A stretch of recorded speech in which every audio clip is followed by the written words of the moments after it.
Welcome to స్వతంత్ర. నా పేరు చిరంజీవి. ముందుగా హెడ్లైన్స్ చూద్దాం.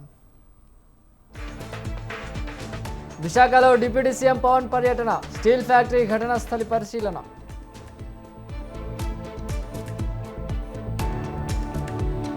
స్టీల్ ప్లాంట్ బాధితులకు లోకేష్ పరామర్శ, ప్రభుత్వం అండగా ఉంటుందని భరోసా.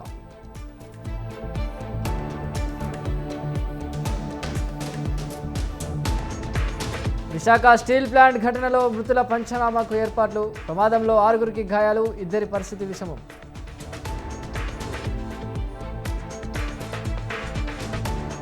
హైదరాబాద్ గాంధీ భవన్ దగ్గర మహిళా కాంగ్రెస్ ధర్నా, కేంద్ర ప్రభుత్వం పెంచిన ధరలకు వ్యతిరేకంగా నిరసన.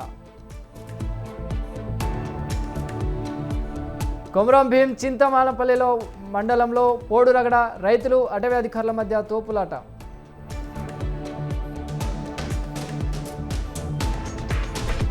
R&B ENC మోహన్ నాయక్ ఇంట్లో ఏసీబీ సోదాలు, ఆదాయానికి మించిన ఆస్తుల కేసులో తనిఖీలు.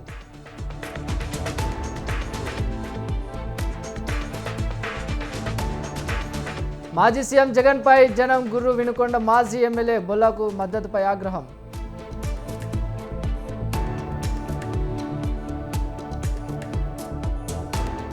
నెల్లూరులో గవర్నర్ అబ్దుల్ నజీర్ పర్యటన, విక్రమసింహపురి శాసనోత్సవంలో ప్రసంగం.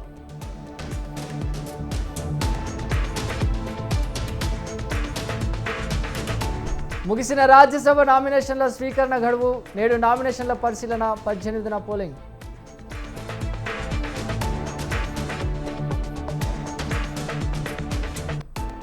హైదరాబాద్ నాంపల్లిలో చేప ప్రసాదం, పోలీసులతో భారీ బందోబస్తు, నేటి అర్ధరాత్రి దాకా పంపిణీ.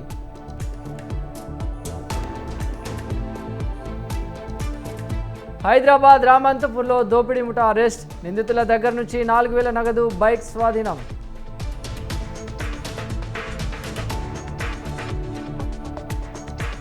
నేడు ఢిల్లీకి చంద్రబాబు, పవన్ కళ్యాణ్, రేపు ఎన్డీఏ సమావేశానికి హాజరు కానున్న నేతలు.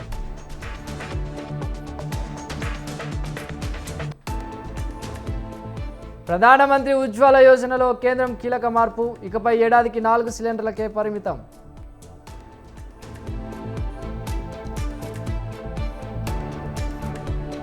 కేరళ మాజీ సీఎం విజయన్ కుమార్తెకు ఈడీ సమన్లు, మనీ లాండరింగ్ కేసులో ప్రశ్నించేందుకు పిలుపు.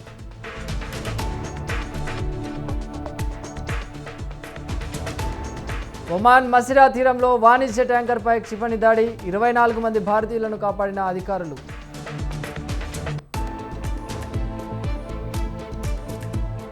హైదరాబాద్లో మళ్లీ పెరిగిన బంగారం ధర, 24 క్యారెట్ల పసిడికి 1,470 రూపాయల పెంపు.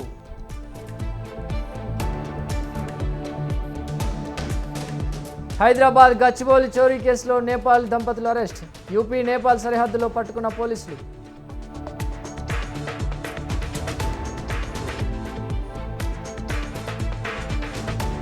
ఇవాళ మహిళా సమాఖ్యలు, ఇందిరా శక్తి బస్సులు, 553 బస్సులను అందజేయనున్న సీఎం రేవంత్.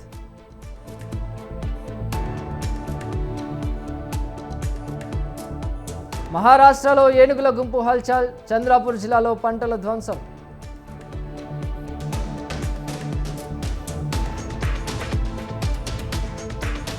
టీఎంసీలో ఎంపీల తిరుగుబావుట, ఎన్డీఏకు మద్దతిస్తామంటూ ఓం బిర్లాకు లేఖ.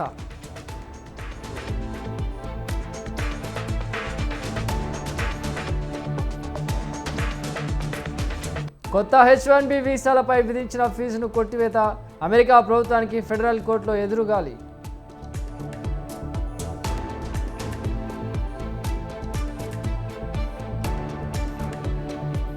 జోజిలా టన్నెల్ ప్రారంభోత్సవం, కాశ్మీర్లోని 13 కిలోమీటర్ల మేర సొరంగ మార్గం.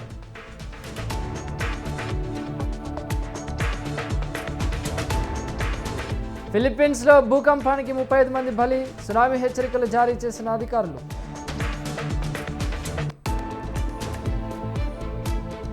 తిరుమలలో కొనసాగుతున్న భక్తుల రద్దీ, శ్రీవారి సర్వదర్శనానికి 18 గంటల సమయం.